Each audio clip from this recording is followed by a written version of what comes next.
জাপানের ঐতিহ্যবাহী চা অনুষ্ঠান। এই চা অনুষ্ঠানের নাম চাদো বা দ্য ওয়ে অফ টি, যেখানে সৌন্দর্য, সরলতা এবং সম্মানের মিশেল ঘটে। এই অনুষ্ঠান চলে নির্দিষ্ট নিয়ম মেনে। ব্যবহার করা হয় বিশেষ যন্ত্রপাতি, যেমন চাশেম বা বাঁশের ফোটানি, চাওয়ান বা চাবাটি ও চাষক বা চা তোলার চামচ। প্রতিটি ধাপে থাকে গভীর মনোযোগ, ঠিক যেন ধ্যানের মতো। মন শান্ত, হৃদয় প্রশান্ত। অতিথিদের সম্মান দেওয়া সবচেয়ে গুরুত্বপূর্ণ বিষয়। একে বলা হয় ইচিগো ইচাই, অর্থাৎ এই মুহূর্ত একবারই আসে।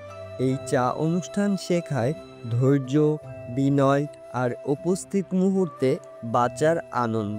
চায়ের স্বাদ নয়, গুরুত্বপূর্ণ হচ্ছে সেই অনুভব।